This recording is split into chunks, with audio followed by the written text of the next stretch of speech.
Testing, testing. Andrew, can we do a mic check?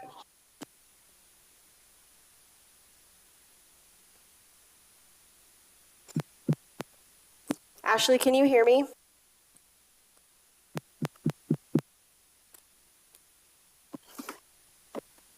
Ready to do something?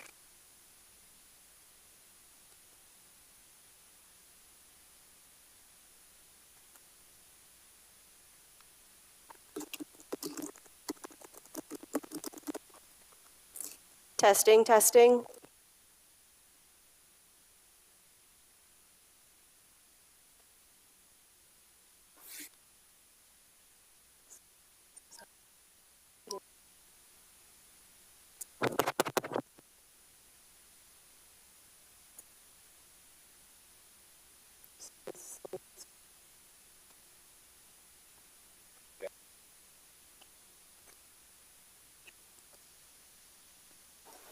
Testing, testing. Andrew, can you do a mic check? There we go. Hi, this is Andrew. Can you hear me? Yes, thank you. Perfect. Okay, you're good to go. No.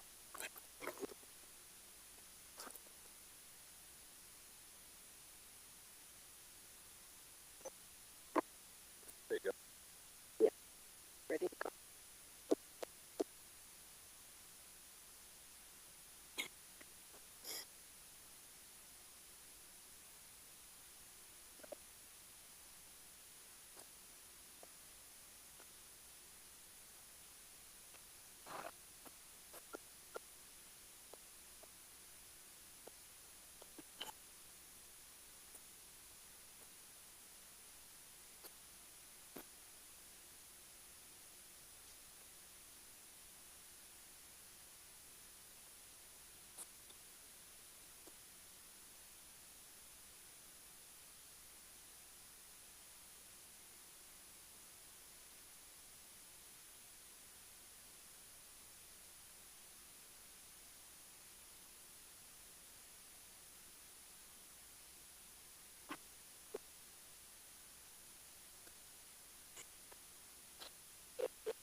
Good evening. Welcome to the February 11th, 2025 Planning Commission meeting. I'd like to call it to order.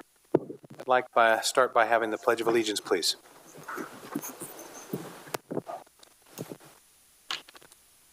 To the flag of the United States of America and to the republic for which it stands, one nation, under God, indivisible, with liberty and justice for all.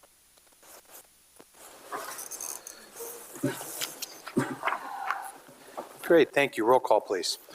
Commissioner Kogler? Here. Commissioner Neal? Here. Commissioner Covarrubias? Here. Commissioner Davis? Here. Commissioner Connolly? Here. Commissioner Marlowe? Chairperson Christensen? Yes, here. The record will reflect that Commissioner Marlowe's absent. He did notify us he wasn't going to make it tonight. Great, thank you. Can we have staff introductions, please? Marcy Reynoso and Ashley Peterson, Administrative Assistants.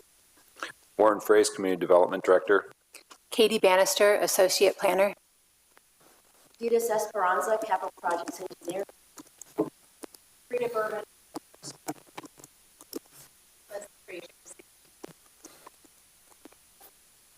Good evening. This is Andrew Falsto from the City Attorney's Office. Okay, thank you very much.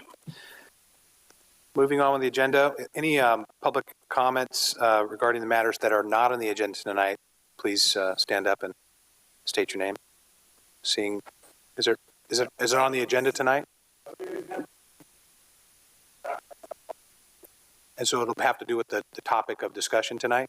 Okay, we'll give you a chance a little bit later. This is for items that are not on the agenda tonight. Is that okay? Thank you, sir.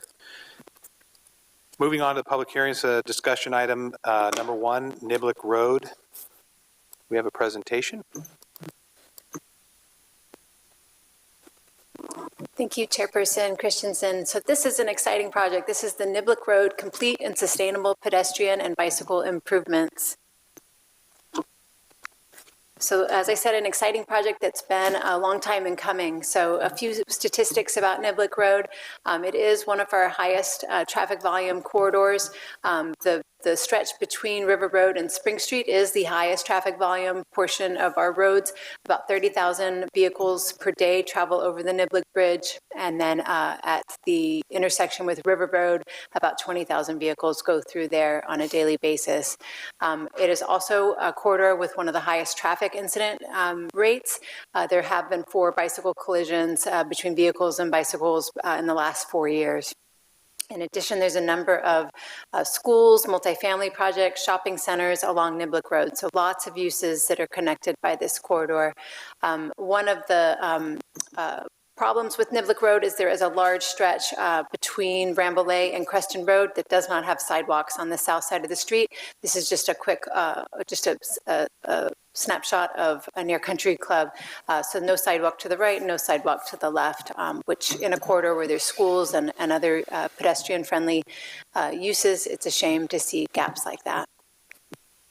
So the project is a long time in coming. So the city engineer, the previous city engineer, applied for a Caltrans Sustainable Communities grant back in 2018. A lot of public input was sought at that time. There were at least 7 events. You can see at the top is a picture of the corridor with sticky notes that different participants identified problems and potential solutions for the Niblick Road. There were 3 alternatives prepared out of that process, and in 2020, Council adopted their preferred alternative. That was included this evening as attachment 1 to your staff report. So that was the marching orders that Council gave to staff. And then Dita Esperanza and her team sought grant funding for the project and was awarded an active transportation program grant for almost $14 million in 2022. And so the project is largely funded through that grant. And as I said, the council has already set a preferred alternative that does set a lot of the design requirements for the project. So moving forward after 22, the council in 2023, the council selected Stantec to prepare the planning approval and environmental documents, which are the documents that are in front of the Planning Commission this evening for your consideration. We did hold an open house showing all some of the foam boards that you see against the wall, and there were some additional foam boards that evening, sharing those with the community, and we collected additional comments at that time. And then the environmental document for the project was circulated starting in December, and it finished back in January. And then we did receive comments for that environmental document. So that's some history. Like I said, it's a project that has gone on for quite some time. We've gathered a lot of public comments and council input as well over time. And so this evening we do have Eric Snelling from Stantec, who's going to present the planning documents and the environmental documents. And so we're going to turn it over to Eric.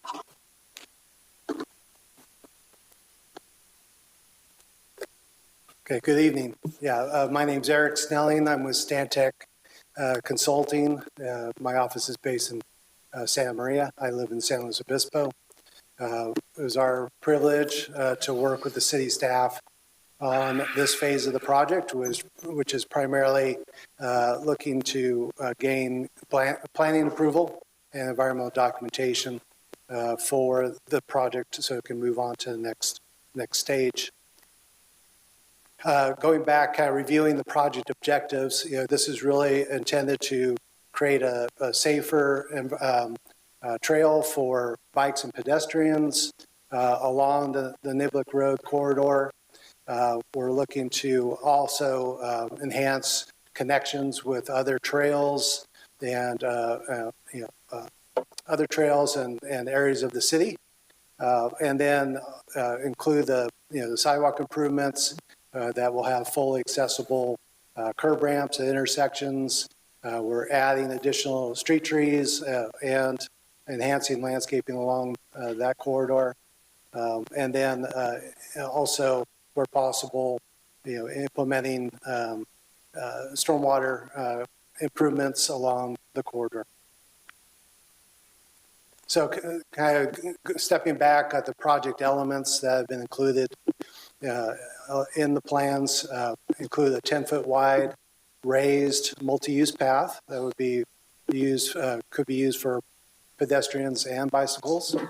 It would provide a separation between the trail and vehicle lanes to improve safety. As I said, it would include ADA compliant sidewalk ramps, and then also improvements at intersections and enhanced crosswalks.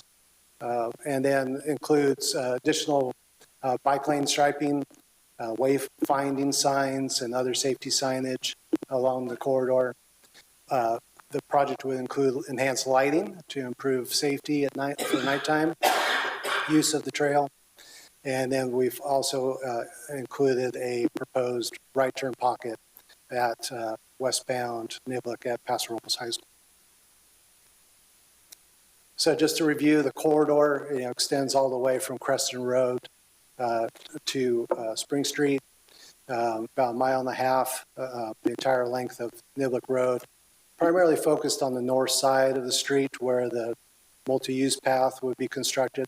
But there are portions of the project that include some enhancements on the south side for bike lane striping, and also completion of some missing sidewalks along the south side of Niblick. Next, I'm going to kind of briefly go over some of the design elements that we've included for this conceptual phase of the project. We've presented those to city staff, and also had an open house in December where we received some public feedback on those. I do want to keep them, remind that this is conceptual, subject to additional comment and discussion with staff and with the members of the public on what would be most appropriate for this corridor. But we felt that there was a need for presentation of some conceptual design elements to help folks visualize what we're talking about on these improvements. So I won't go through each and every one, but I do want to highlight some of the concepts of the design elements that we've prepared, and we've done some renderings to help kind of folks visualize what that could look like. Kind of starting at the west end at Spring Street, there was interest from staff to provide some wayfinding and some monument signage to help visitors kind of identify, downtown, what direction you would go to downtown, but then also have the initiation and the gateway to the Niblick corridor.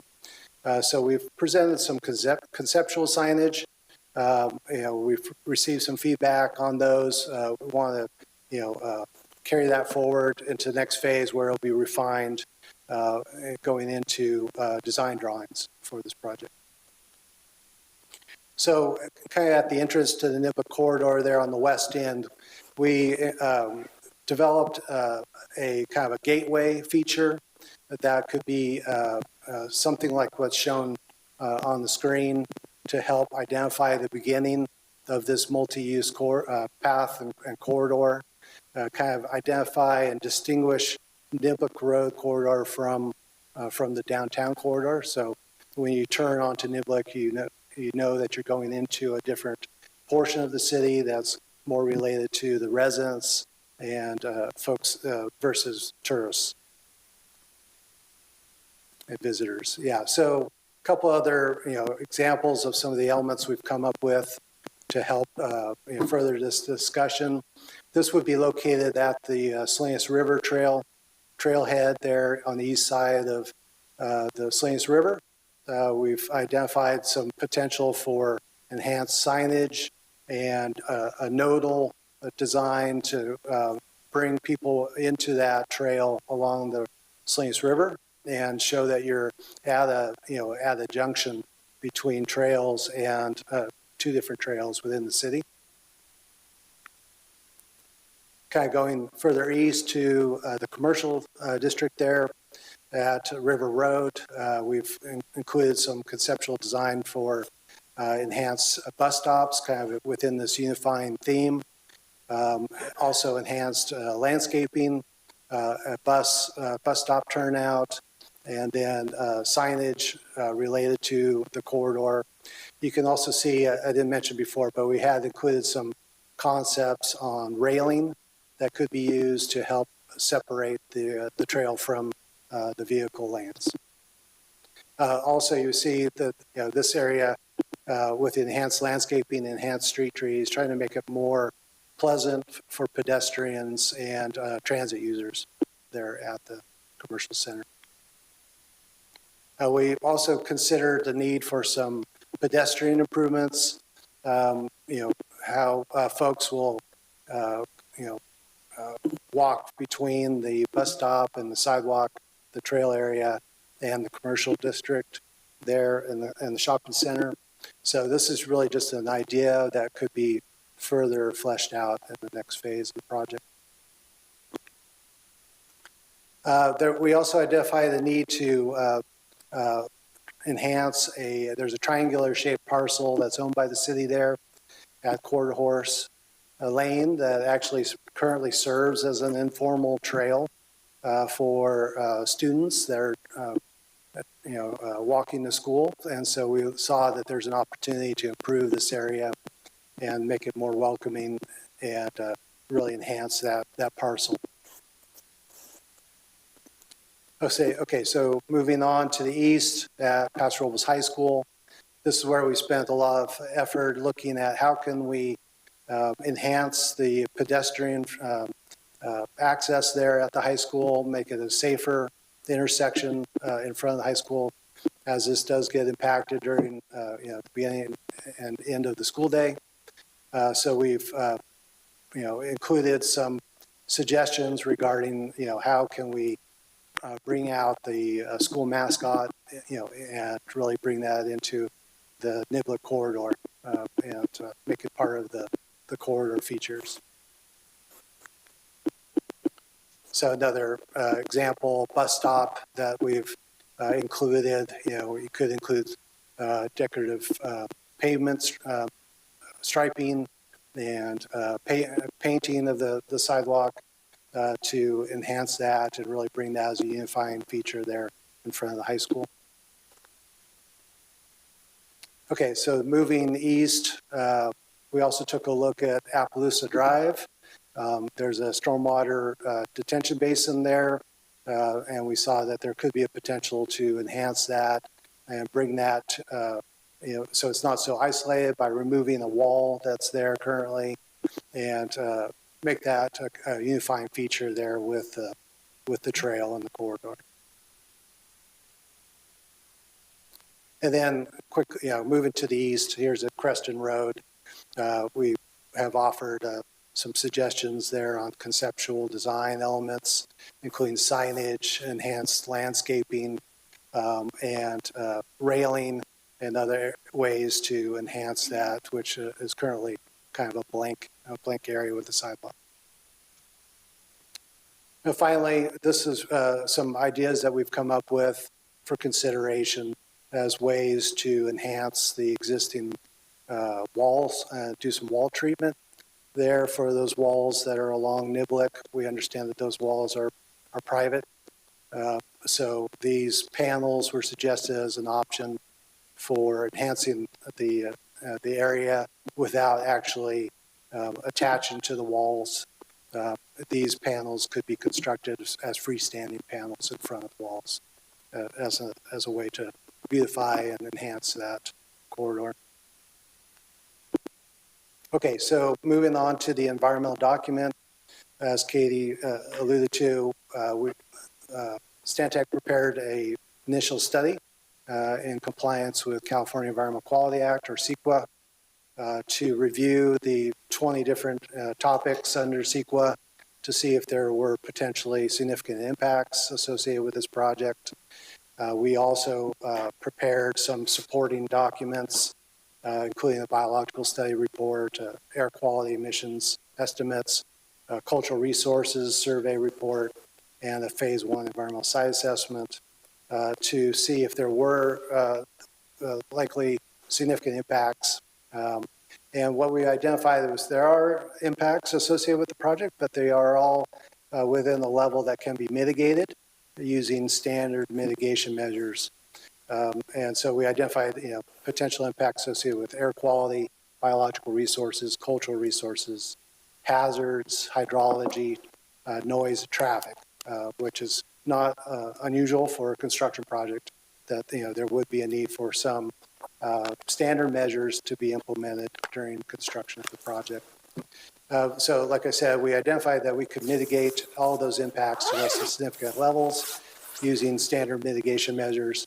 And so we're recommending a mitigated negative declaration for the environmental approval of the project. And really briefly, just talking about some of the mitigation measures that we did include in this initial study. Like I said, construction equipment emissions measures, these are standard measures required by the Air Pollution Control District for construction projects. Dust control during construction. For biological resources, we recommend completion of nesting bird surveys, nest avoidance, some biological monitoring limited to areas primarily near the river to ensure there were no unanticipated impacts. We've included standard measures for San Joaquin kitfox, which are typical measures to clear the area prior to construction. We have identified the need for some limited archaeological monitoring near an previously identified cultural site along the corridor. And then if there were any accidental discoveries of cultural resources or artifacts, there are standard measures that would be implemented by the city to ensure that those were treated properly. We've identified measures for paleontological resources, that would be fossils.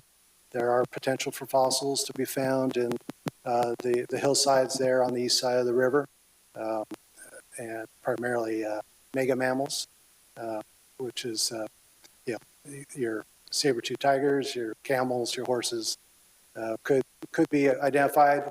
We don't think so because the depth of excavation is relatively shallow for this kind of a project.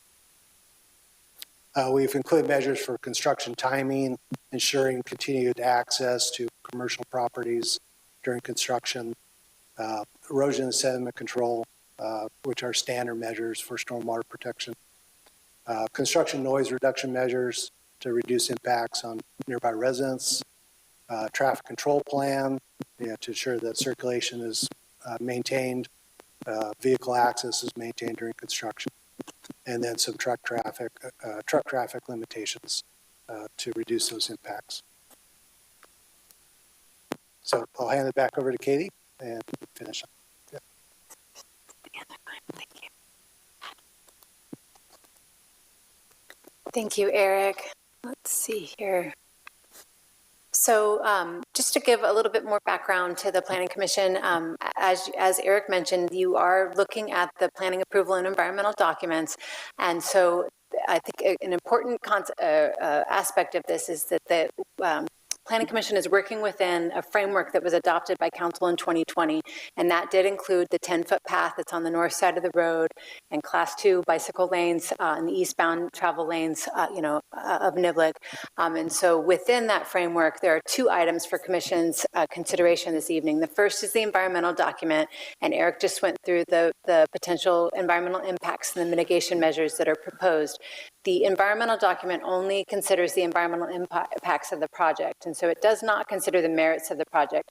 Many of the comments we received were much more focused towards, I don't like the signage, or I think you should make the bike lane a little wider, or, those kinds of design considerations, and those are very important, but they're not necessarily CEQA issues.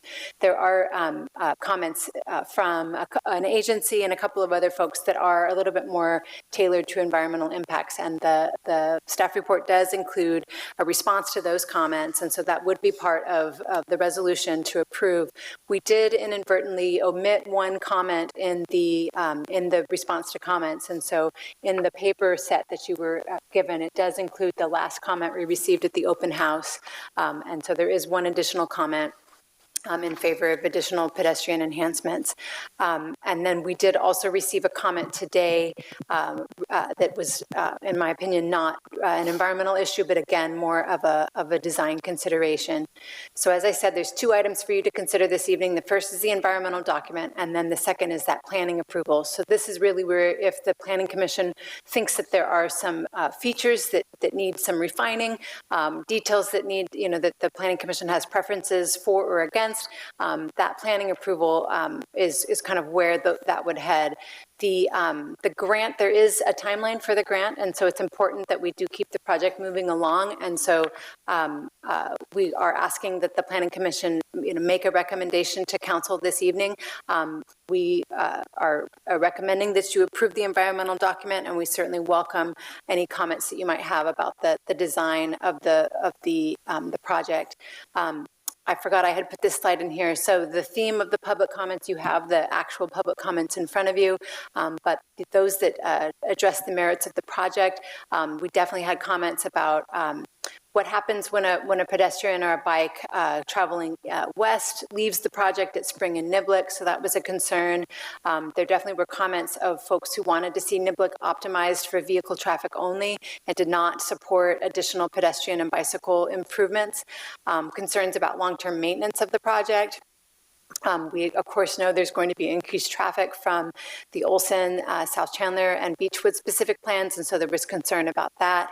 One thing I did, and I don't recall hearing Eric mention, the travel lanes will be maintained as a part of this project. The 10-foot pedestrian path will be taken from the existing sidewalk and the existing bike lane that's on the north side of the road, and so we aren't actually losing any lanes in Niblick. The vehicles will still have the same amount of lanes and generally the same geometry, and so there is not expected a significant impact to vehicle traffic. The road will be repaved at that time, so there will be an improvement in quality of the road for vehicles as well.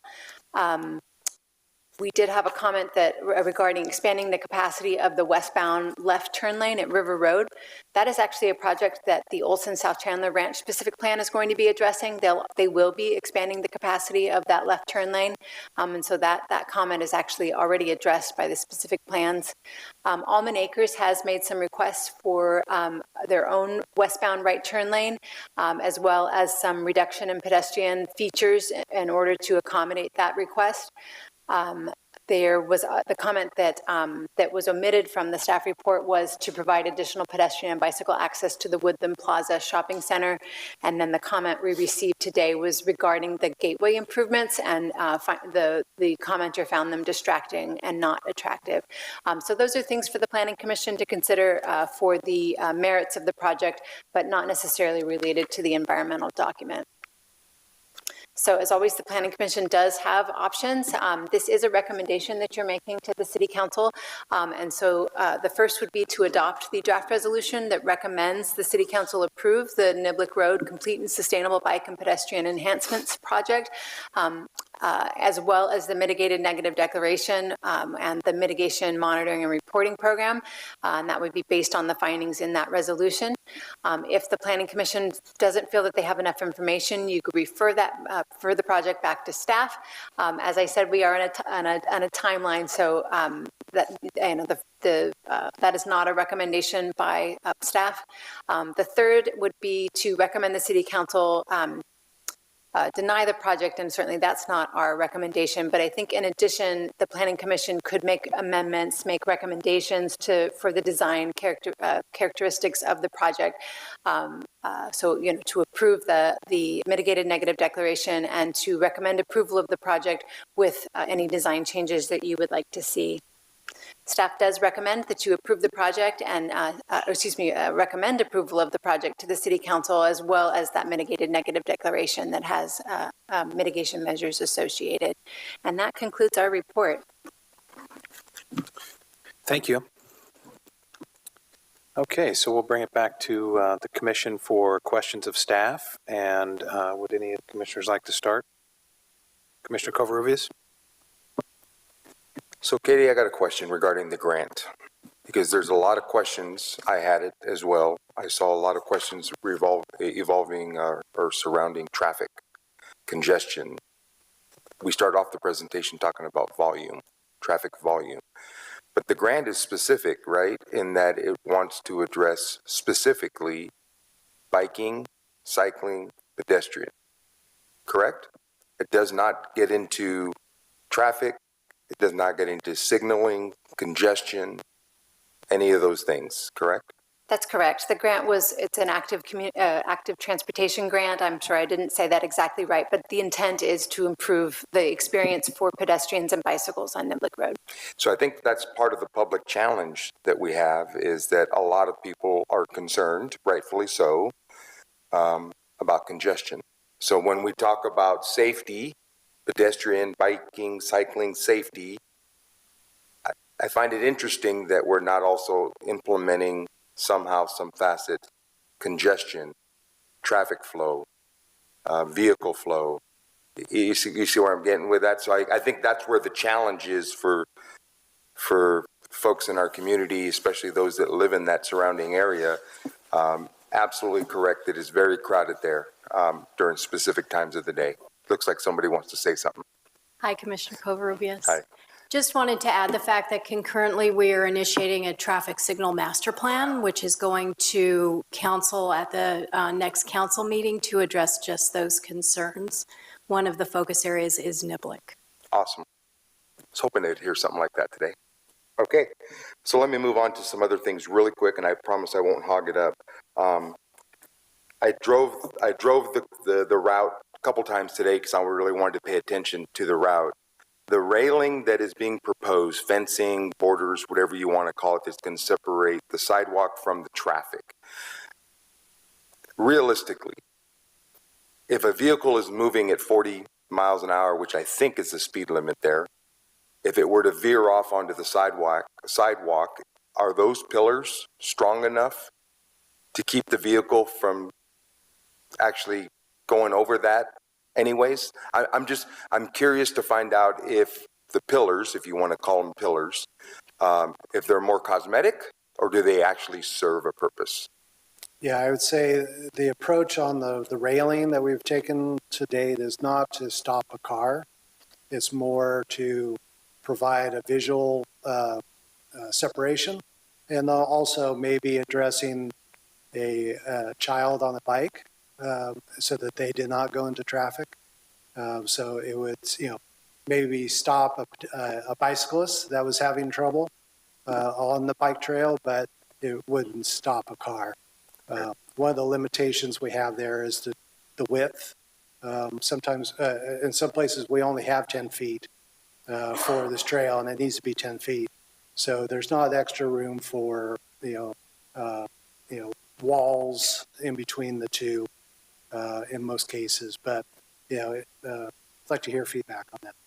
Yeah, and speaking of the pathway, so driving it again today, the sidewalks, especially on the north side, vary in sizes. At least they appear to. So if this project moves forward, are we saying then the pathway is going to be that 10 foot in width from Spring Street all the way to Creston Road?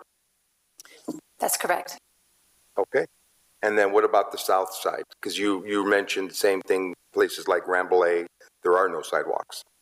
So where there are no sidewalks, a standard city sidewalk would be installed. So it won't be 10 feet on the south side of the road, but there will be sidewalk is where it is possible to put it in. And at each intersection, the accessible ramps will be rebuilt as well. Got it. Okay.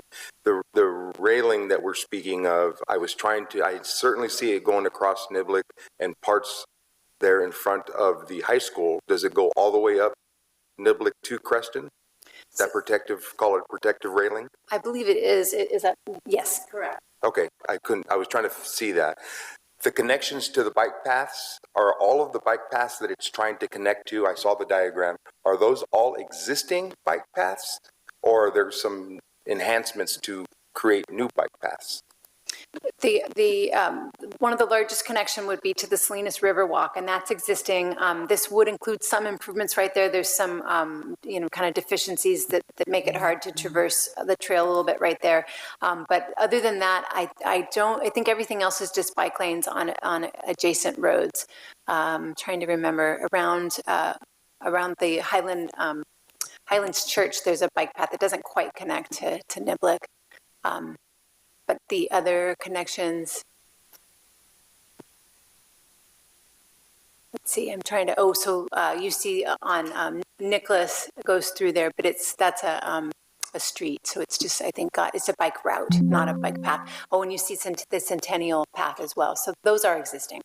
Those are existing. Because when I look at this, I go, oh, more cycling paths than I thought existed, I guess. And maybe with some kind of enhancement like this, those will surface even more. Certainly our hope. Two more questions. I won't hog it up. You talked about the Salinas Trailhead. I've been on that trailhead many times. Does this project include enhancements along that trailhead from start to finish, north or south? No, because that's one of the challenges with the transients down there, the lighting, the lack of lighting, some other things so there's no improvement for that area. Not as a part of this project. I believe Ms. Berman's going to join us again. I believe she has a separate project to address that. In our next fiscal year, we have an approved project to replace and enhance the lighting on the entire trail. Okay, awesome. Last question. We talked about, so on the north side, there's a lot, well, I guess on both sides, but mainly on the north side, there's a lot of block walls that go up and down from start to finish. My question is, there was an exhibit that showed maybe some type of enhancement to those walls, which I'm not sure how I exactly feel about that. My challenge is I also noticed that those walls vary in size, look, condition.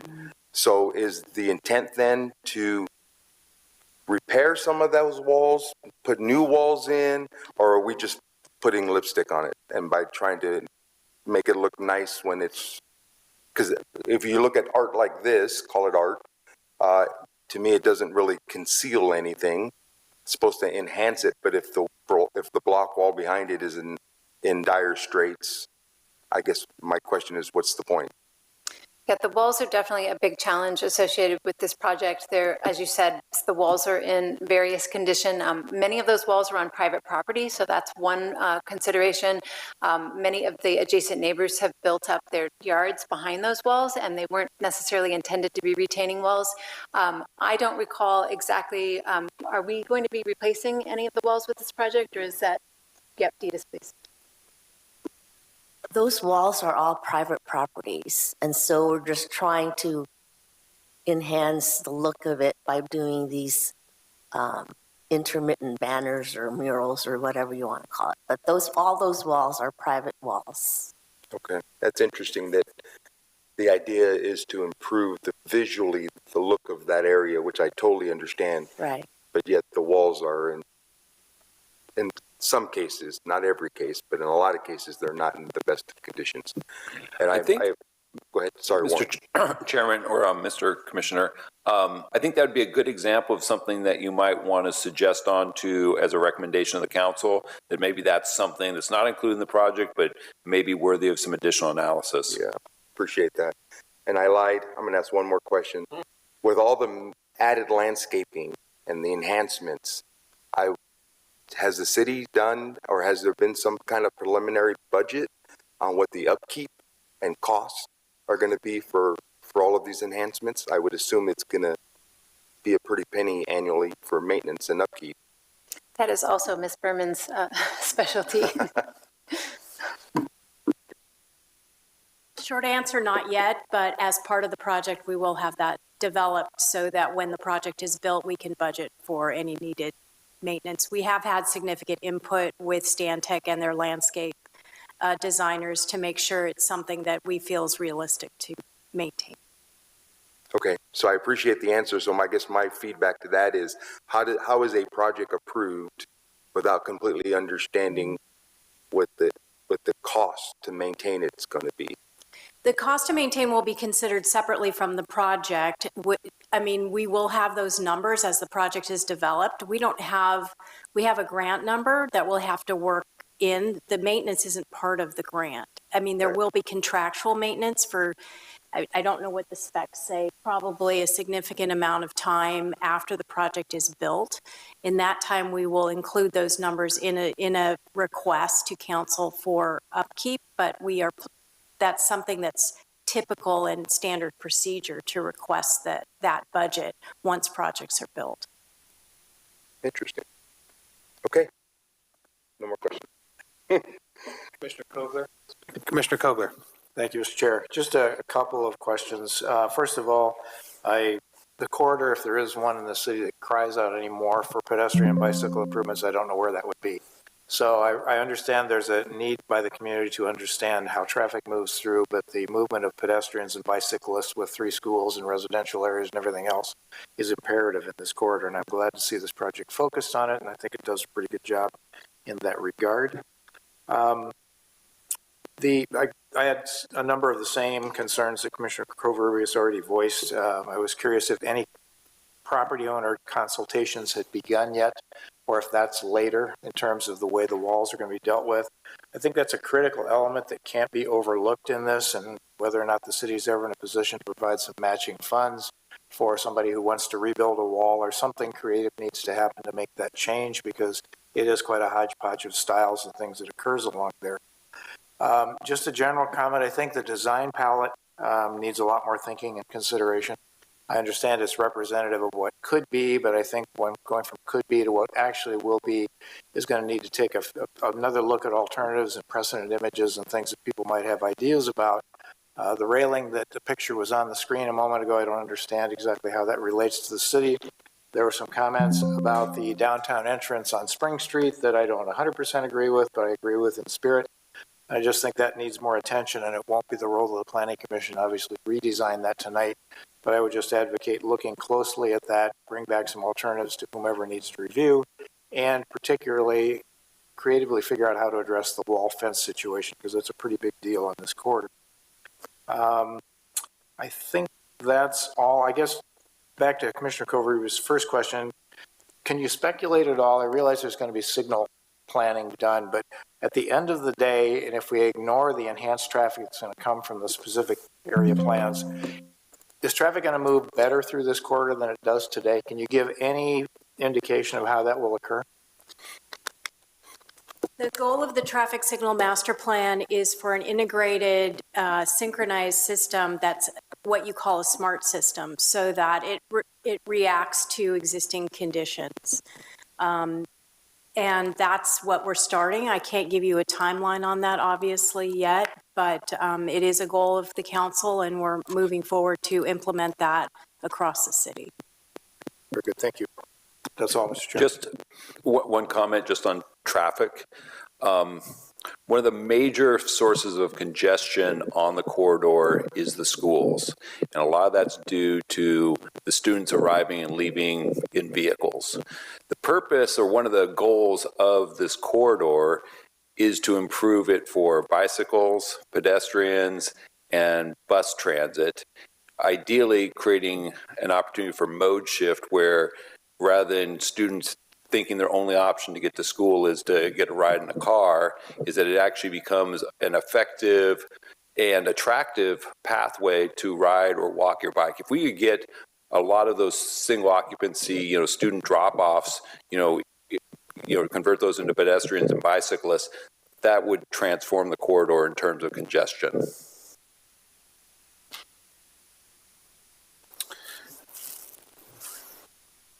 Commissioner Conley. Thank you, Chair. I have several questions.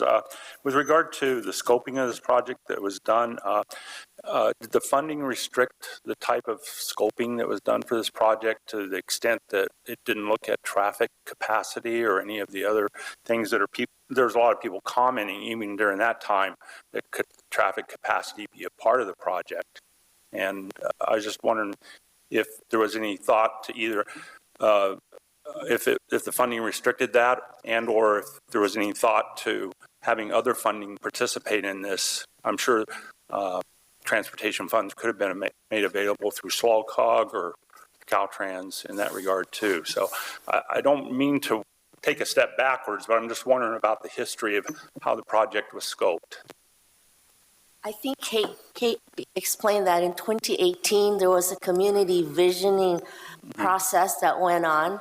Yes. And in 2018, it was focused mostly on pedestrian safety, bicycle safety, et cetera. Yes. And based on that, the city council adopted a preferred alternative solely to install the 10-foot multi-purpose path and to do enhancements all along, strictly for bicycles and for pedestrian safety. That preferred alternative that the city council adopted in 2020 did not include anything about circulation, traffic volume, anything of the sort. It was mostly for the bike path. And then in I forget when the city applied for the active transportation grant, that grant is strictly on how to improve cities' corridors to make it pedestrian safety, bike safety. It did not allow us to include anything about vehicle congestion, traffic circulation, anything of the sort. If we had included that in the scoping of that application, I don't think we would have received the grant.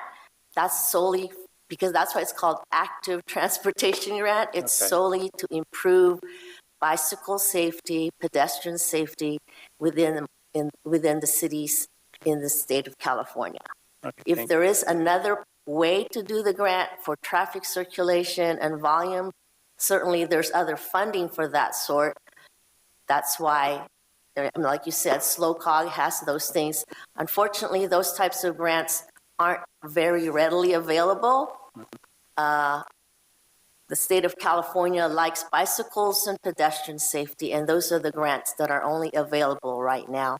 But certainly there's other grants for traffic circulations and capacity improving, but it's not for this I only asked the one. question because it's like we're missing an opportunity to improve the traffic capacity as well on the west side.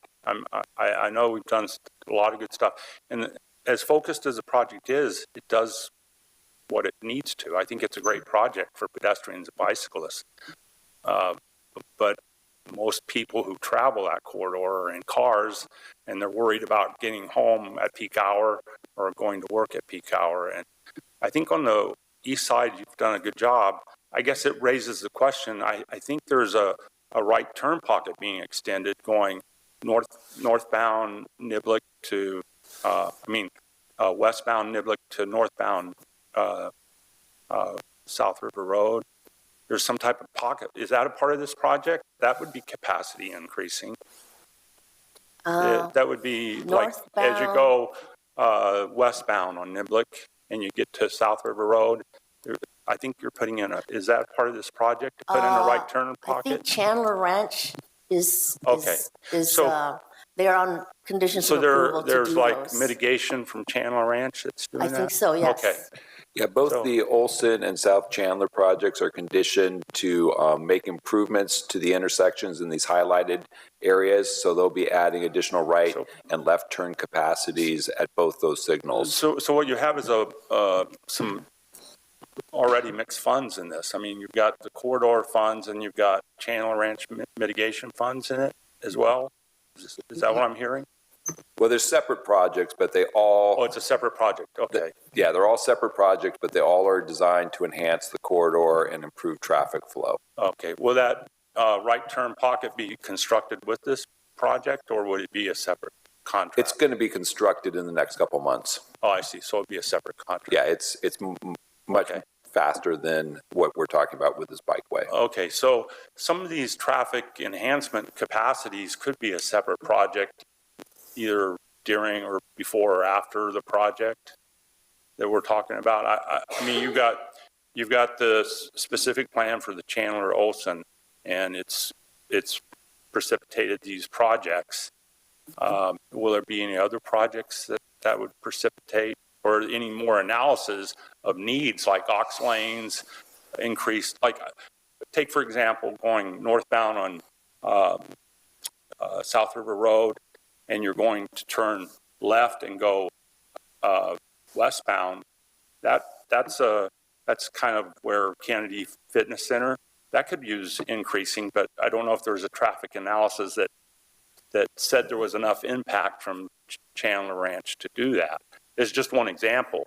There could be other examples on the west side, some on Niblick putting in aux lanes where we go in and out at one location between Kohl's and Walmart.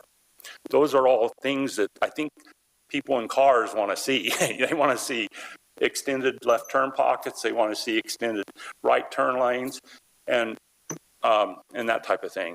If there could be, and I know it's out of scope of this project, but I don't know what mitigation you have for Chandler Ranch and Olson Ranch that might consider some of these enhancements. So what's currently, so when we did the EIRs for both the Beechwood specific plan and the Olson South Chandler specific plan, the mitigations specifically for the Olson project was to extend the right and left turn lanes on this westbound leg. And then in front of the Arco station, there's a new dedicated right turn lane that will be added. That's the responsibility of the Beechwood project. And then the signals will be reconfigured with the new right turn overlaps to increase capacity. There wasn't a requirement for any improvements on the South River leg. And then as we get up to the Crested Niblick intersection, Olson South Chandler is 100% responsible for this. They're going to be adding a new right turn lane here and a right turn lane basically southbound here. So those are both improvements that they're currently basically in permits on, and those both will have to be, this will be constructed starting in the next month or two. This one will probably be within the next 18 months. So those are currently programmed, but that's the extent. And then as Frida mentioned, we have about 8 signals along this corridor. So the council's authorized a master plan to help with the programming to increase capacity as well. So those are currently the approved programmed projects. It's not that more couldn't be added, but that's currently, what's on the to-do list.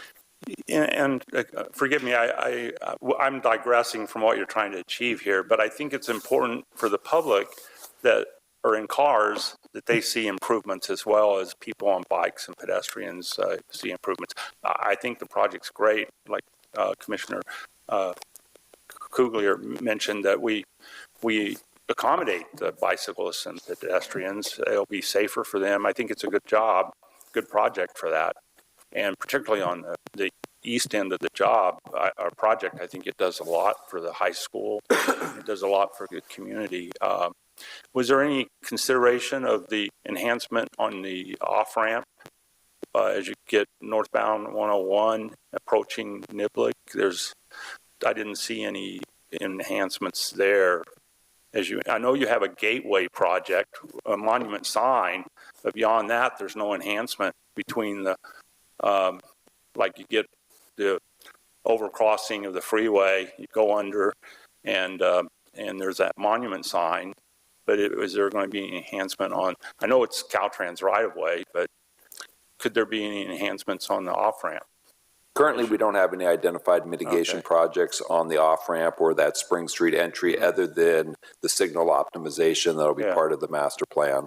Yeah, and as part of a capacity improvement, you could extend the double right turn lanes to get more capacity there as well. But those are just some ideas the traveling public in cars want to see, I believe, here in the city of Paso Robles. And one comment I have too, similar to Commissioner Covarrubias, is the panels that are on the wheel stops didn't look very sturdy or very, I don't know, it didn't look very attractive in my opinion too. So I guess this is a concept, but I wasn't impressed with the panels, those things there.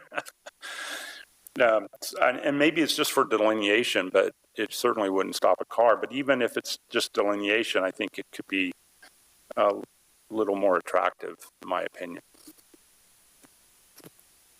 That's all I have. I didn't mean to spend so much time on it. That's okay. Thank you. Thank you, Commissioner Conley. Commissioner Davis.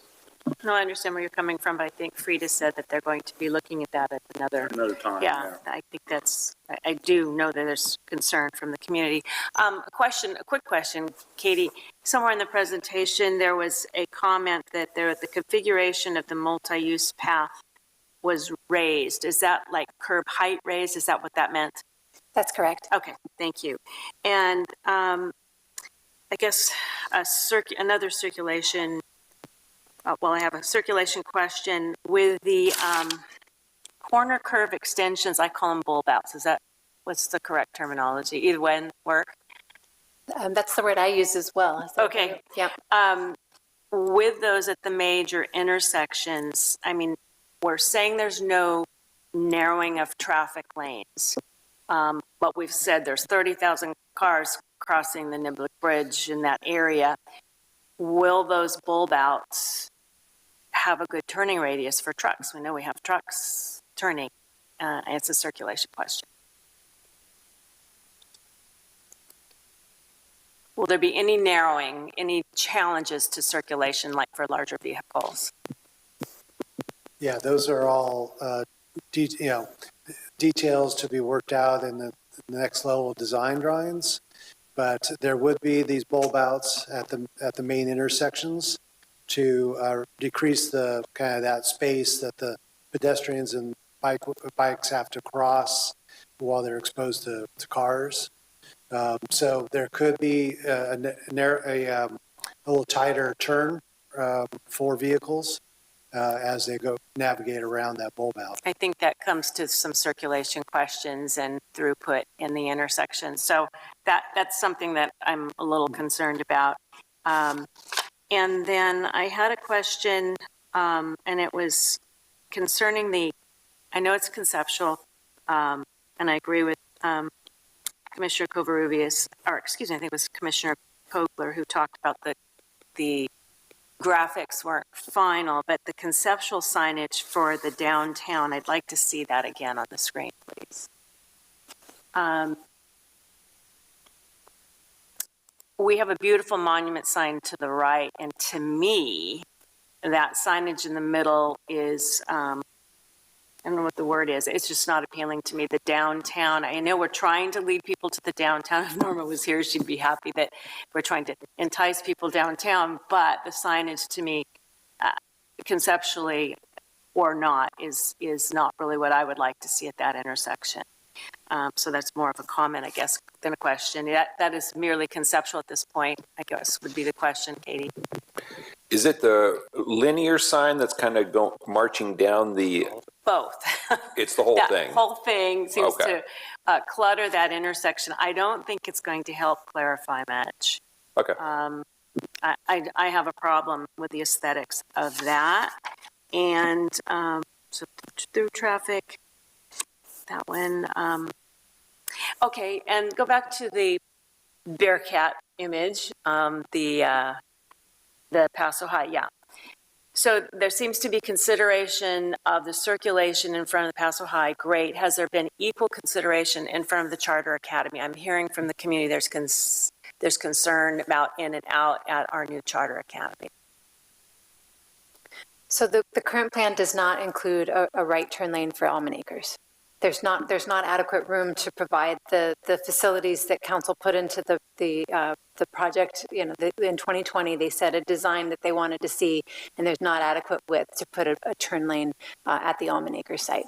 Okay, so there's no potential for improvement other than having more pedestrian and bike circulation in front of them.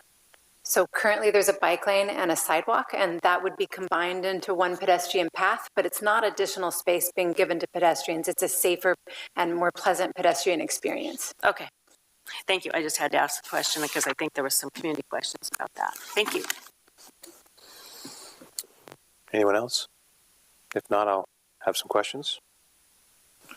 Okay, so just some clarification. What we're discussing tonight and what we're being asked to consider for approval is the concept here for just the bike path and the walking pedestrian corridor and these other aspects to it, for example, the enhanced entrance and things like that. Is that correct? I'm trying to sum it up. I know we've kind of gone so many different directions because it seems to all tie in, and I'll get to further questions in regards to that too. So Yes, so tonight you're making a recommendation to council, and it's kind of twofold. Number one, does the mitigated negative declaration address all the environmental impacts in a, satisfactory manner? And secondarily, what do you think about the design? Do you have comments, things you'd like to see change, things you really like about the plan that you would like us to forward on to the council? okay, so let's start with the impacts then. For me, I think that might be the easiest approach. One of the first, I guess this maybe is also under clarification. I'm looking at the attachments, like the preliminary concept attachment adopted in 2020, attachment 1, for example, and I'm noticing there's a median there. So that's not being approved on, but we can comment on it. Is that? So you certainly can make comments on that. The 2020 plan was what the council's preferred alternative.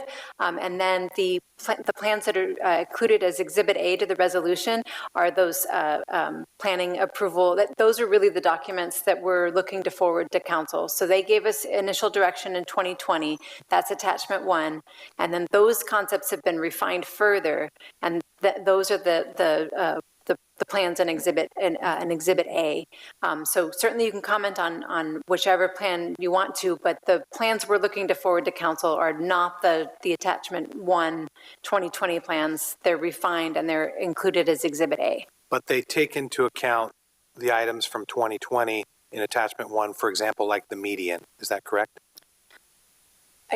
Eric, did we end up with a median in any additional medians in the plan? No. I believe that the refined plans did not have room for additional medians. So that's just for additional comment. So in 2020, the median was shown as and that was part of council's preferred option. Not enough room, so those are not in the refined plan. Okay. Well, then I'll just try and make that brief comment-wise on that, since I'm into the scope of that attachment, and I would agree with some of my other commissioners. Because it is a little confusing per the Exhibit C and per comments in Exhibit D in regards to circulation, in my view. So I'll get to that in a moment too. So I guess I would suggest that, yes, I really hope that they look at, for example, extending the turn lane on South River Road headed south, turning left, going east. I think that turn lane should be lengthened. I know that doesn't have to do with the bike concept, but I truly believe that would help with a lot of traffic at that light, because I end up going through it all the time. And I'm stuck back at the entrance to Albertsons while I wait for everyone else to go while the turn lane's empty. Just a thought. So I won't have many comments on that. I think maybe just kind of overall looking at all those turn lane medians might be a good idea overall, to kind of reassess them now, because of so much has changed traffic-wise in that regard. I did note, this is a question, is there a bike lane on the south side of Niblick Bridge coming across? Is that what I see in the 2020? Is that going to stay as part of the new concept? That's correct. A Class 2 bike lane, which is just your standard bike lane that's on the side of the road. You've got your vehicle traffic and then a bike lane. That will remain on the eastbound south side, eastbound side on the south side of the road. I use that all the time when I'm going to the gym on my scooter. So my electric scooter. I love that. So let's see here, jumping on to my next question. I apologize, I'm going through my notes here. So I think that obviously I like the concept of expanding on the bicycle and the pedestrian path. I think that helps in a lot of ways to define, because we do have so much traffic there. One of the things I noted is, does this plan really entail, handling the crossings a lot better for bikes? Are we going to have new signaling for bikes? Kind of like I've seen in other areas, like they have that in San Luis, they have it in Avila Beach. Is that going to entail that type of signaling as well? I know that might just add for delay and congestion. Maybe you can touch on that a little bit. I don't believe changing the signals is a part, is part of the proposal, but I would imagine it's part of what's going to be considered in the signal master plan that we've mentioned several times this evening. I'm thinking of some of the real major intersections is what I was thinking. Okay. And I wanted to know, so back to my confusion here, there's a couple responses in the negative declaration in the Exhibit C that refer to vehicle circulations outside the scope of this project. But I can't help but come back to circulation in the project because it seems to be such an integral part. And I think that my recommendation, or I guess, first off, let me say in Exhibit D, for example, section 1.2 and the section below that specifically is discussing circulation. And yet we're saying in the negative deck, it doesn't include vehicle circulation for some of these comments, which truly, in my opinion, have to do with circulation. For example, I agree with Commissioner Davis's comment about the turns for large trucks on the bulb outs. I think that should be something that is really looked at. I don't know that some of these points in here, even from, in my opinion, from Almond Acres, for example, and some of the other comments, can kind of be ignored as part of the circulation because we're talking about safety. So that would be something that I would strongly recommend that the council evaluate since it's been so long, and this is kind of an added portion of that concept. And I guess that's not necessarily a question for staff, but I guess that would be a comment. But I would say I would look at that, look at what we're proposing here. It's talking about establishing a safe and balanced and efficient multimodal circulation system. Now, I know it focuses on the mobility of people, but it also gets down into the weeds and talks about emergency vehicles, evacuation, some of those other, maintaining mobility. So I think that in some way those kind of, are at loggerheads with each other. And I don't know how that we resolve that with just this one plan. And so I'll digress to leave that as a comment. Lastly, I would follow up and I would agree with several of my commissioners' comments. Commissioner Kogler made some comments about some of the design styles, and Commissioner Davis did as well. I have to admit, I'm hoping that the signage entrance maybe goes back to the drawing board. There was a concept was proposed for Paso Robles Street on the freeway off ramp that might be something that might look a little better if that's really something that they want to see down there for the entrance. Might be more cohesive to the monument sign that's sitting there in brick, in my opinion. But yes, I'm hoping that some of this gets evaluated and maybe re-envisioned in some way, because some of the things seem to just kind of jump out as out of nowhere. My other final, and I'll leave this as a comment, a concern was brought up by Commissioner Covarrubias, and I've always felt this way about projects. As much as I love grant money, it's great for us and it's wonderful. We don't have to produce as much, we can make something happen. But at the same time, I think taking into consideration the maintenance cost should be something that council honestly looks at for the long term. I know it may be easier in some cases, like say a new park, we can factor that into a park budget because it gets used so regularly. I think in this case, it might be hard to justify some of the improvements to be maintained, although I do like the idea of the concept you came up with for the entrance to the Riverwalk. I like that that's delineated. I love that concept.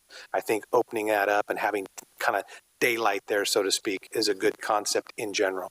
So I'll leave that. I don't have any other questions for staff right now. So I think if we're okay with commissioners, we'll open up to public comment. And so if you would like to get up and make comment, now would be a good time to come up to the podium and state your name.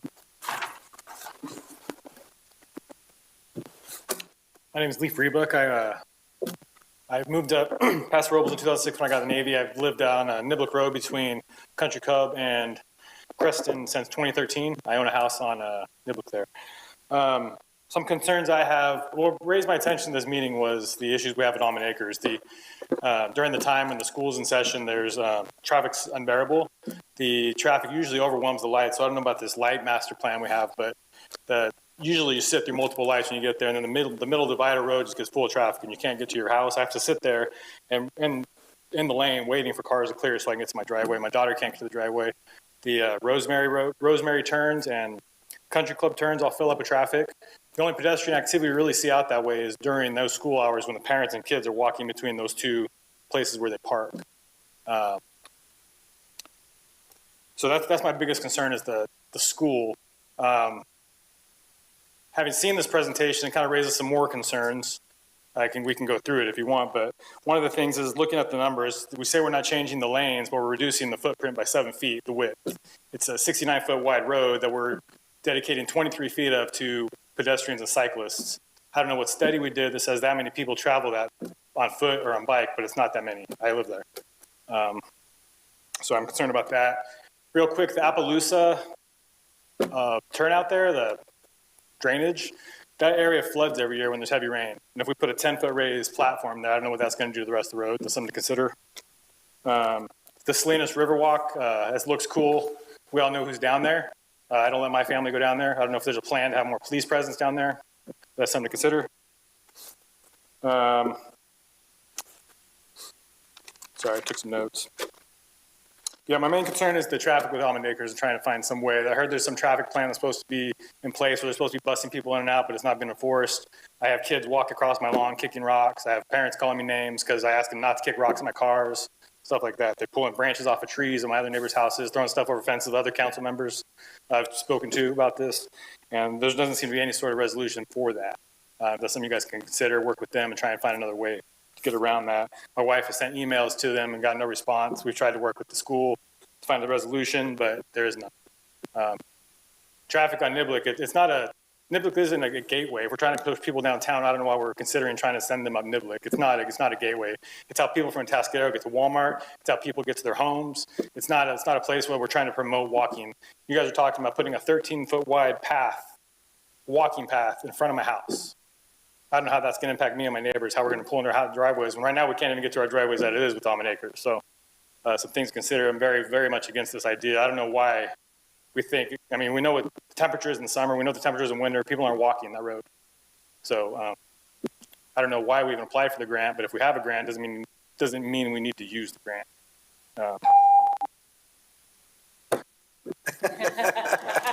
Thank you. Thank you. Thank you.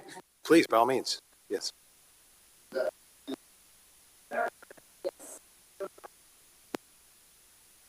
My friend was supposed to get here, so I should have 6 minutes. I'm Jim Fotnakis, and I have a couple of hats today. The first one I wear is Almond Acres Charter Academy, and I was one of the founders of that school, so I guess.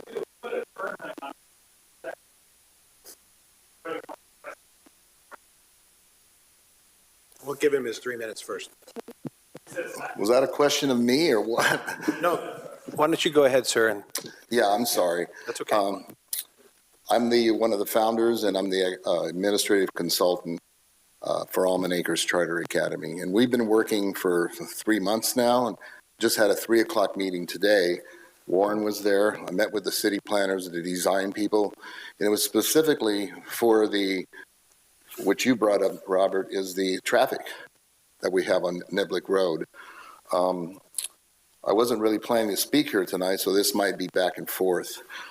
I'm asking you tonight to consider that we have some issues that are coming up with the safety of that school. And it seems to me, it's becoming clear to me, I'm sorry, that this money we have is to beautify the area without looking at the traffic issues. Now, I'm going to put on my other hat. I'm the chairman of the SST committee here in the city of Paso Robles.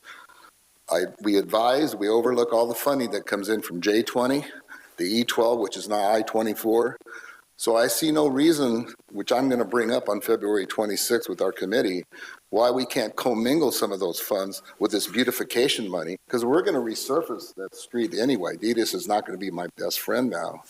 But why are we going to, if we do make any alterations to it, which I think we can do, we're going to be tearing up the street, repaving it. So we have an opportunity now to solve a dangerous situation.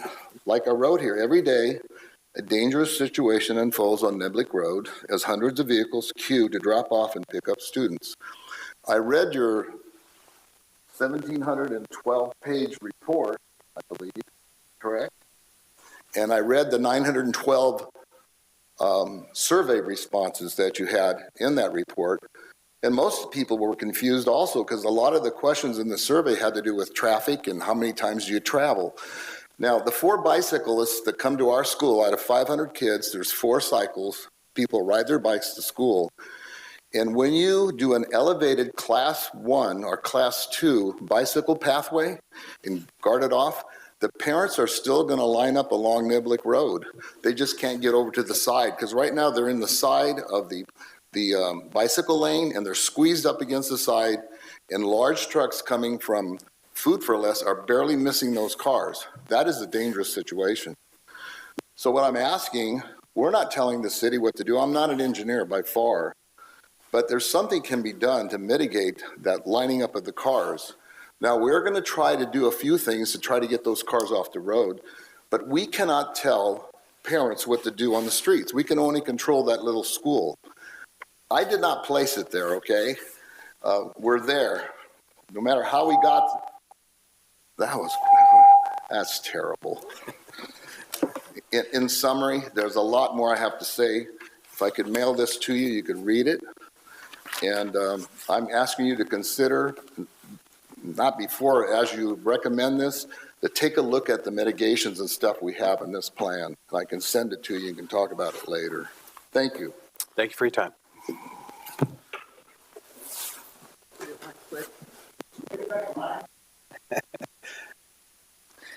Sharon Roden, I understand that this is really a project about the pedestrian and the bicycle.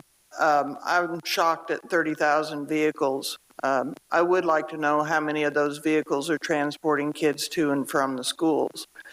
I'm not a Bearcat, so my idea is funds for function, not the panels, not some of the pretty, function of what we need. If we are going to go down this path, no pun intended, I like the barrier, and the barrier is not there for protection, it's there for guidance.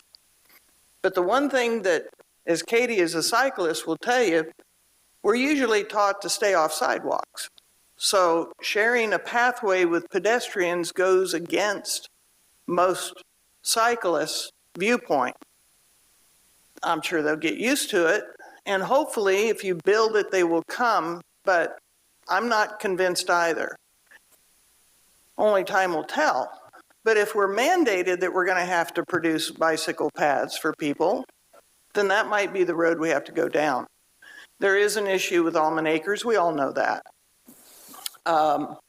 And it's confounding that there wasn't thoughtfulness for movement of traffic when that was put there. So I don't know that the Bearcat part, again, I'm not a Bearcat, so I don't have the pride in that, but I would think that would be more of a school issue, not our, as a planning or city, to deal with that.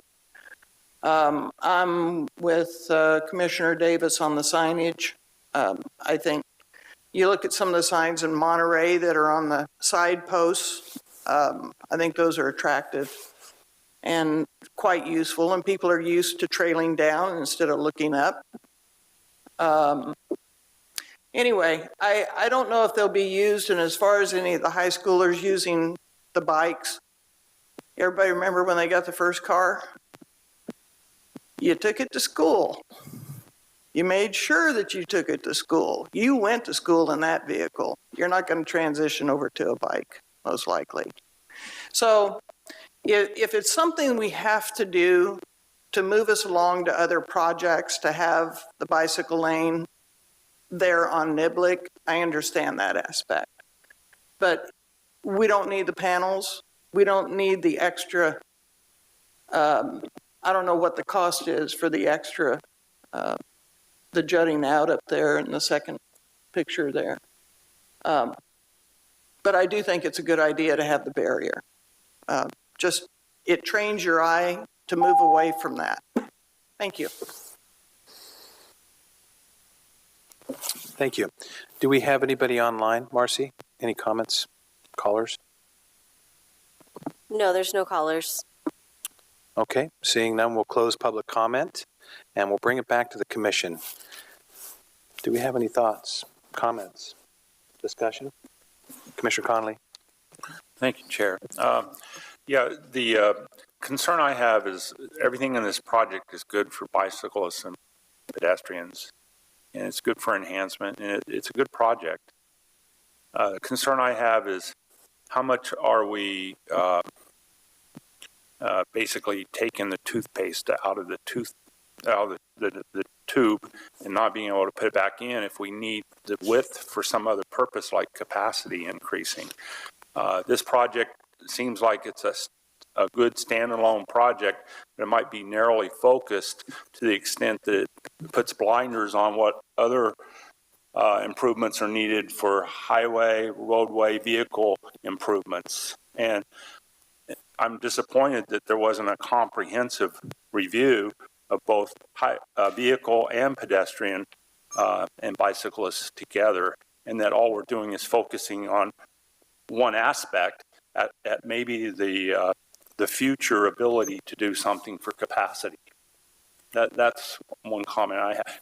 I mean, as we talk about the limited roadway width, if you use it for A, you don't have it for B. And I'm concerned that later on, we'll wish we had it for B. So that's just a comment. Thank you. Any other commissioners? Commissioner Neal? Regarding the traffic and the capacity of Niblick, I think that road has been studied quite extensively for both the Olson and Chandler Ranch projects, and mitigation measures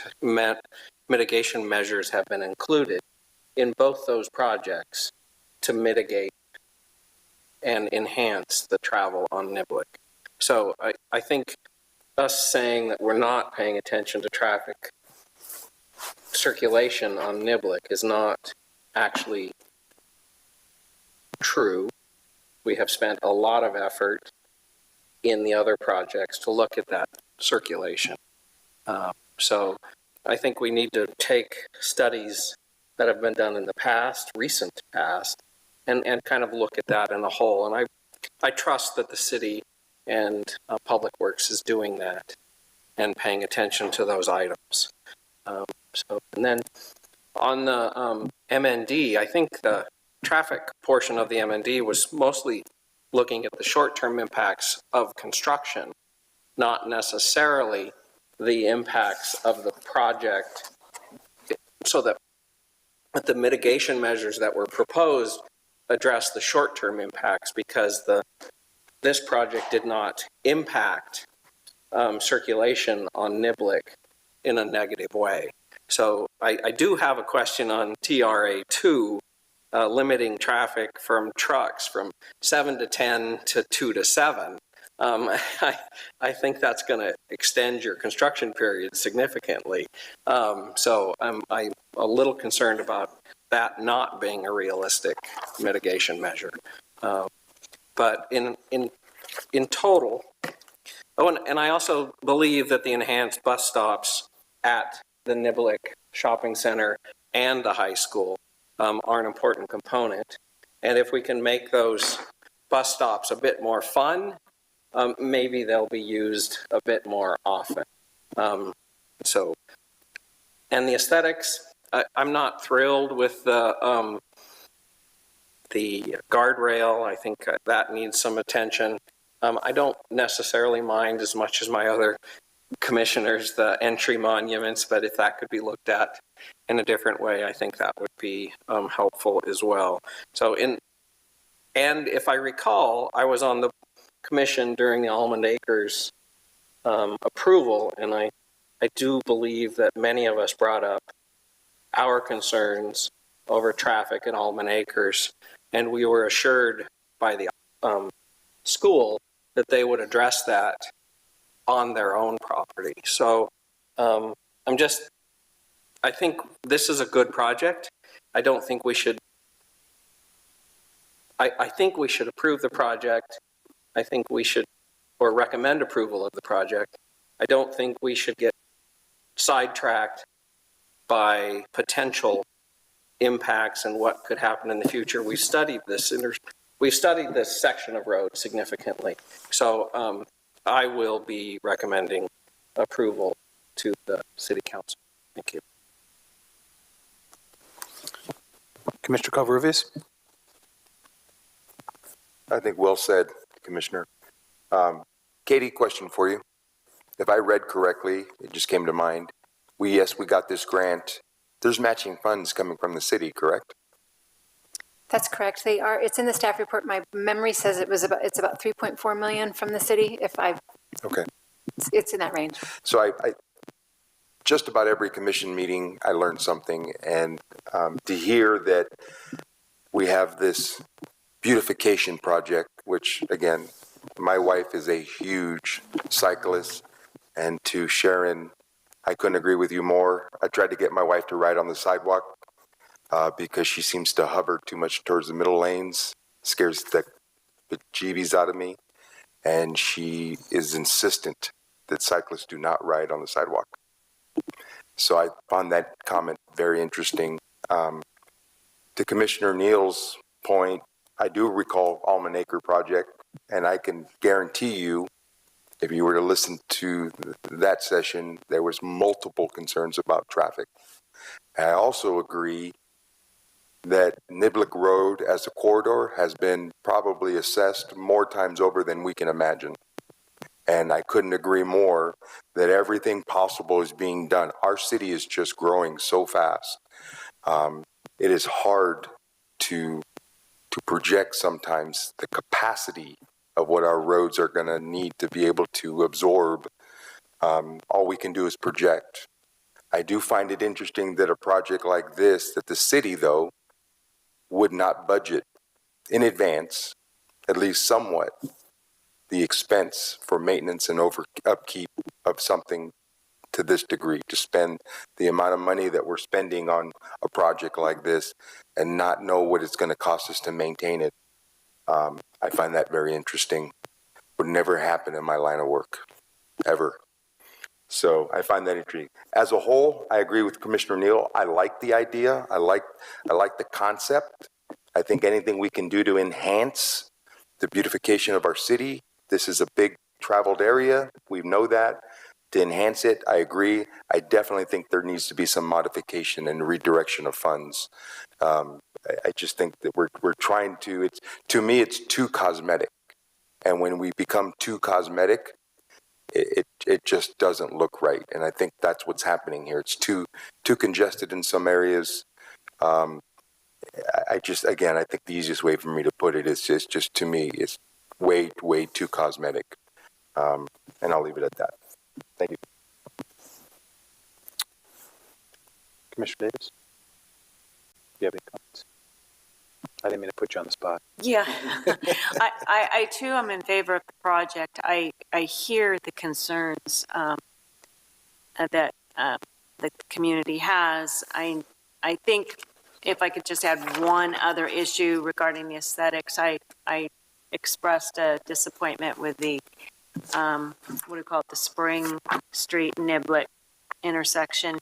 And I know some of us like the aesthetics of the Riverwalk, but I really question, are we trying to promote that walk? I know Frida said we're going to have better lighting in that walk. I heard a resident say they wouldn't necessarily go there themselves. Is that where we would put the emphasis of beautification?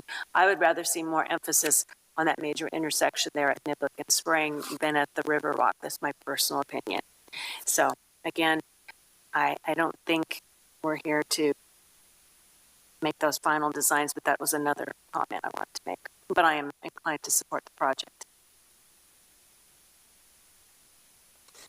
Okay. Any other comments from commissioners? I will. Commissioner Conley? Yeah, I just wanted to kind of put a little additional, since Commissioner Covarrubias mentioned that, and others have mentioned that this has been studied, and there, I think it was Commissioner Neal, has been studied in the past. All the past development has mitigation plans There were traffic studies to the nth degree. And I know I've looked at some of those, and I think they were inadequate, in my opinion. This is like the 101 of Paso Robles, and Creston's like the Highway 1. It's the main thoroughfare. And to ascribe only 2 or 4%, I forgot what the number of impacts is mitigation for Chandler Olson, was highly underestimated. So I think the impacts are much greater from these other projects. And I understand those are other projects. We're focused on this. But I would hope that somebody does a traffic study to look at the impacts from the other developments. So, I mean, I'm in favor of the project, but I think that we're starting to see the underestimation of the impacts of the other developers. So that should be looked at as a separate project. And I think that's what you could include in your recommendation if the commission wanted to council to, revisit kind of globally, traffic on Niblick just at a congestion level. Because I've read some of the impacts, and they undersell or underestimate on purpose, I think, the traffic impacts to these main corridors and those other traffic studies that I've looked at. But that's my opinion. And it should be looked at again with refreshed eyes as traffic grows and impacts grow and new development comes in. Do we need to do some capacity improvements? Because I think most people driving in vehicles would agree. Needs to be something done to the capacity as well. I just wanted to follow up on all the studies that have been done in the past. I don't think they were adequate. Okay. Any other commissioners have any comments? Otherwise, I'll make my comments. I want to clarify, I was referring to Exhibit C, I mentioned mitigation, but it specifically mentions in the response that I'm referring to in Exhibit C about vehicle circulation, not during construction, actually specifically part of the actual process. And I think this does have an effect on circulation as much as it has been studied over the time period that we've looked at it, and we all know that it's been something that is continually evolving, continually, creating and keeping staff on their toes for the problems that it creates to keep everything flowing. I do get concerned about the safety issues. I do like the concept of having a bike lane enhanced. I am a little concerned about how much it is going to take away from the width of the road. I think a comment was made about the width of the road and how wide this space would be. And I hadn't thought of it in that concept quite literally until it was mentioned. And I think that should be taken into consideration when looking at the design, whether there's the railing that remains or what have you. And I agree with one of the other comments, public comments, that I am of the same mindset about necessity. Necessity is important when we're spending dollars, even if it comes from a grant and we're matching it with actual city funds. I think that's very important. And I know the city council tries to be good stewards of the funds that we have. So to me, that's a major impact. And again, that falls back to the maintenance. And I see some of these other items on there, like the murals, things like that. I'm thinking, even with the signage, maybe we really, really have to think about that. And those would be comments I would say we pass on, whether this gets recommended to move on to the city council or not. Those would be my strong comments in that regard. I like the bus stops. I know they're a bit elaborate. I'm not sure if they're going to end up that elaborate, but I do see especially the bus stop down by Albertsons getting used quite often. And I think it's an essential part of that transportation hub. I think we're going to see an increase in that as we get the new senior villas there in the center. And I think that has to be taken into consideration for that intersection and that enhancement hub. I'm okay with just the bike lane because I'm on a scooter. So, I'm moving along at a clipping pace. But I could understand if there were pedestrians in the same path. And I got to tell you that we'd have some tricky moments there where safety might become an issue. especially with electric bikes coming out, things like that. And that's all stuff that maybe needs to take into consideration now that time has changed and we are able to see this in a new light from 2020. We're moving into a different era, and the truck traffic is increased on there, and that's only going to get bigger. So those are my comments, and I will bring it back to council again to if there's a motion with Commissioner Kogler. It's appropriate, I will attempt to offer a motion. Please. I would move that the Planning Commission the Planning Commission adopt resolution PC 25-XXX recommending the City Council approve the Niblick Road Complete and Sustainable Bike and Pedestrian Enhancements Project, Mitigated Negative Declaration SCH 2024-120426, and Mitigation Monitoring and Reporting Program based on findings. Furthermore, the Planning Commission would suggest additional consideration by the City Council from input from staff and the consultants regarding traffic corridor movement and capacity, a reconsideration of design elements, and the need for a preliminary corridor maintenance plan and associated preliminary costs. Do I have a second? Could you repeat the latter half of that? I apologize, sure. Commissioner Kogler. The language that's in our staff report as far as the approval goes, and then that the commission further suggests that additional consideration be given by the City Council, consultants, and staff relative to traffic conditions and corridor traffic capacity, the design elements of the project, and then finally the need for a corridor maintenance plan and associated preliminary costs. Thank you. Do we have a second? Commissioner Neal? I'll second. Commissioner Neal seconds. A brief discussion, if we don't mind. And I would say that probably satisfies most of our concerns, so I would agree with that. Yeah. I was going to add, I know, Warren, you're great at taking notes. Does it sound like we covered the things that we were talking about as far as? Yeah, I think we definitely understand kind of the overall concerns and themes, so yeah, we'll be able to communicate that on to council. Okay, I'm glad you said that because I was going to ask the question, do you understand we're kind of lumping our concerns and suggestions together, right? Although that was about as close as we could clarify it from Commissioner Kogler. If I could, Commissioner Neal?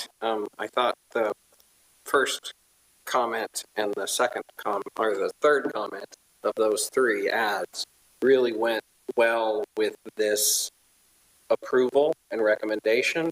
And if we could make a separate recommendation to the council, not necessarily tied with the approval of this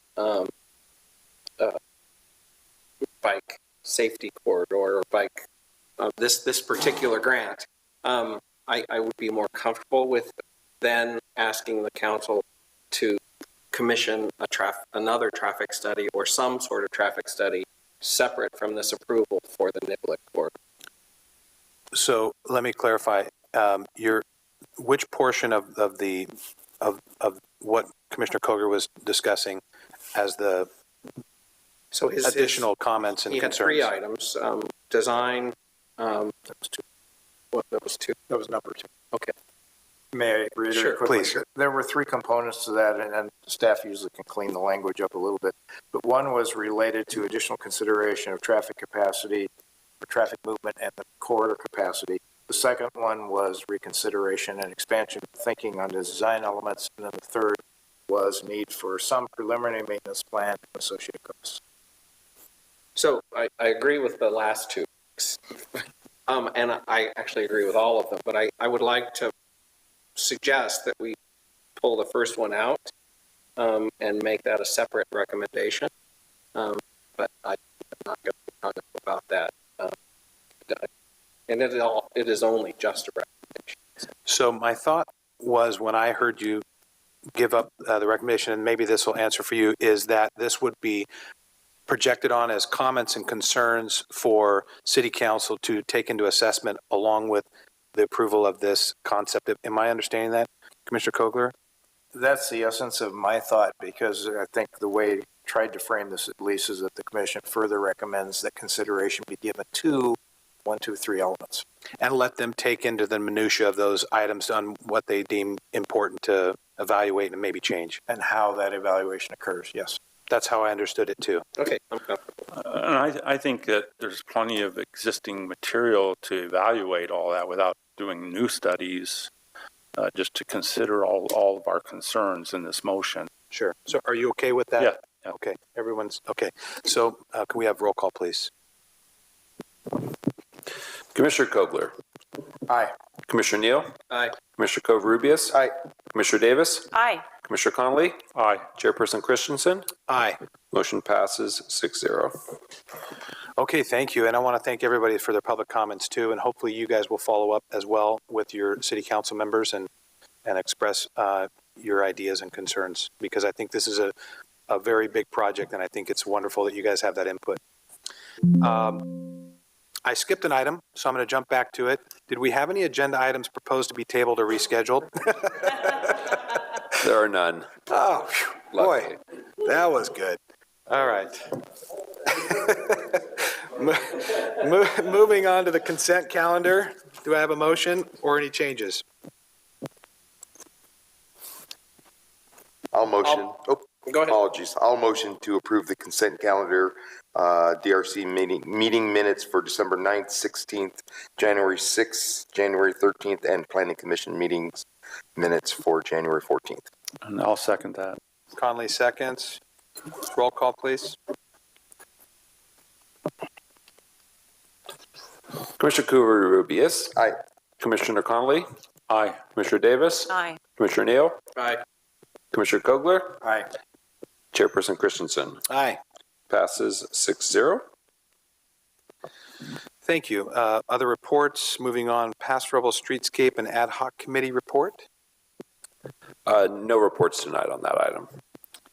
How about housing constraints and opportunities?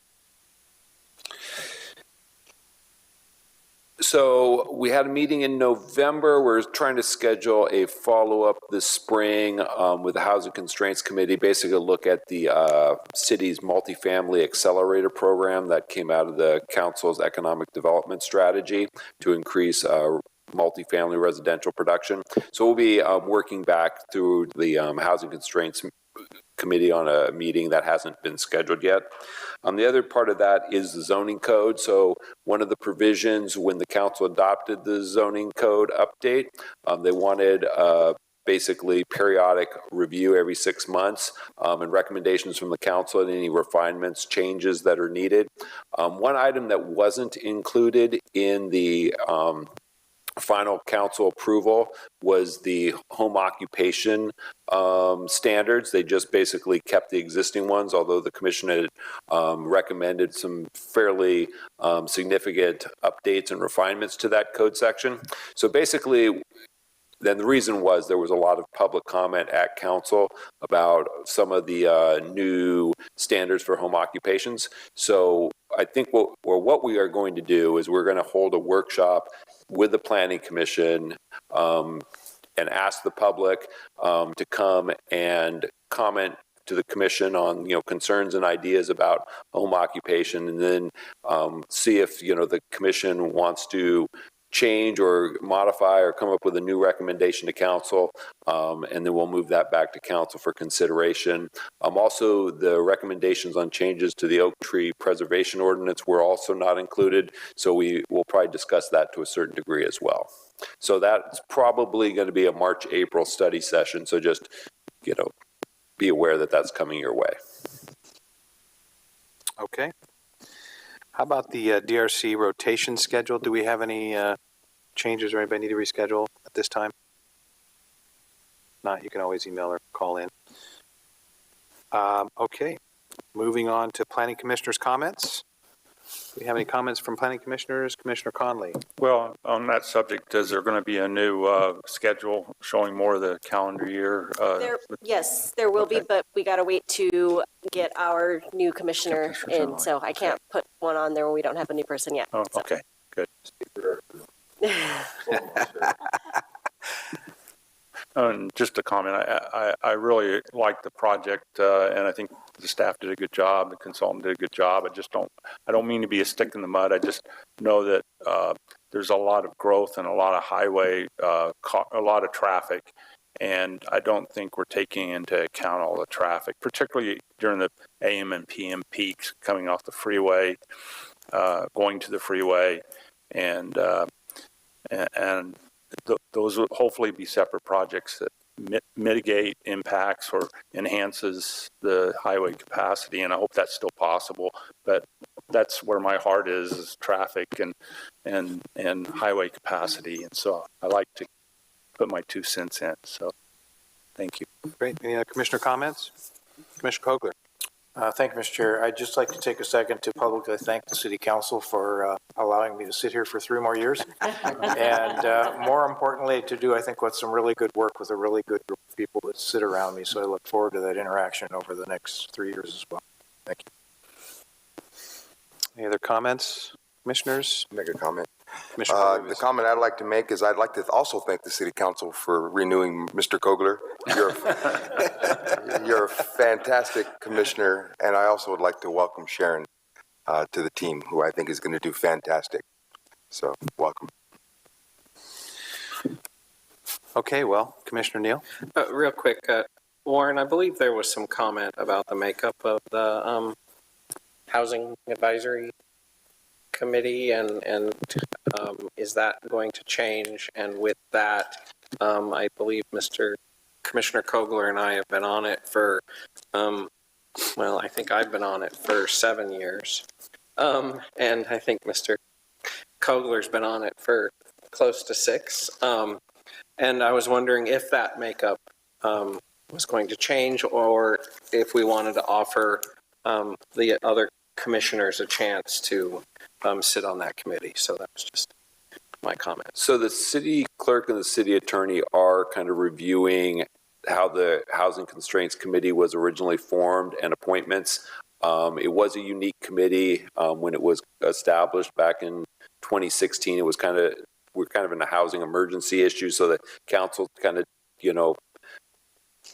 took a different process than with some of our other advisory committees, so it is time to revisit that. I do believe that in terms of the commissioners, if certain commissioners felt that they'd want to step down and recommend a new commissioner to fill their seat, we could deal with that independent of probably the global review that's going on. I do agree that 7 years it is a long time for somebody to be on an individual committee. Well, yeah, absolutely not saying I don't want to be on the committee, because I've enjoyed my time. But if there are other commissioners that wish to be on the committee, I would be happy to step aside. Okay, and we could agendize that for a future discussion, and maybe we'll see if we get a little feedback from the city clerk and city attorney, and then we can follow up on that item. And that's a great idea. Maybe we revisit the other committees too. Just for updating. If there's no other comments, I will just say, yes, welcome, Sharon. Glad to have Commissioner Kogler back. Always appreciate that. And if we can move on to staff comments.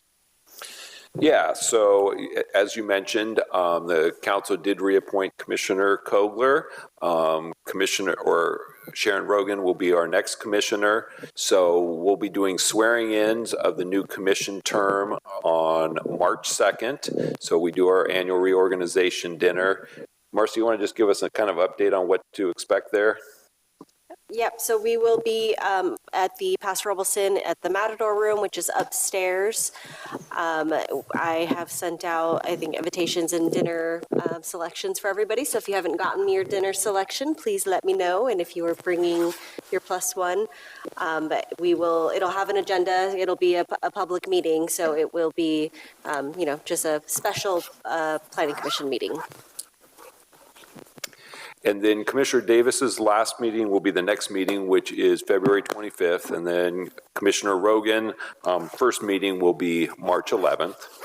And then the Planning Commission Academy is coming up. How about the update on that, Marcy? Yep, so Planning Commission Academy is in Santa Rosa at the Hyatt Regency Sonoma, March 5th through the 7th.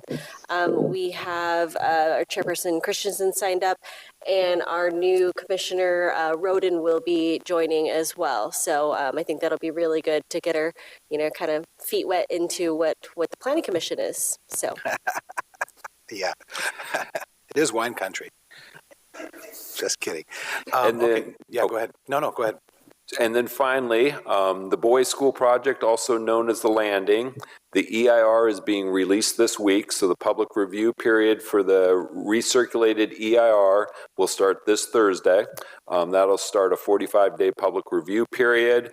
That will end basically, I think, the end of April. So we'll probably be doing a response to comments, staff reports, May through June. We're looking at summer for Planning Commission and City Council hearings on the project finally. Thank you. I did want to make one comment to staff. I had mentioned this to Katie and maybe the others the other day. I wanted to see if we could kind of visit this, the process of permitting for setting up for serving food in the middle of parking lots and things like that. I've noticed that there's been a lot of that growing, and not just food. They're not food trucks. They're just like setting up shop right in the parking lots on a regular basis. So I mentioned something to Katie about that, and I'm not sure what we can do to look into that a little bit further. But I think that that's something that we might want to address. I think that would be a good topic for kind of the revisit. Those food truck regulations were part of the code update, so I think that would be a good one to add to that for review and discussion. Maybe just us me understanding a little bit better of what we're requiring now for that process would be helpful too, so that I'm not just assuming something. Chair, that also goes with my sign concern, kind of. Yes. Areas being proliferated with signs. Good point. So if there's no other staff comments or comments from commissioners, can we get a motion to adjourn? Commissioner Neal, everybody in favor, say aye. Thank you. Have a great night.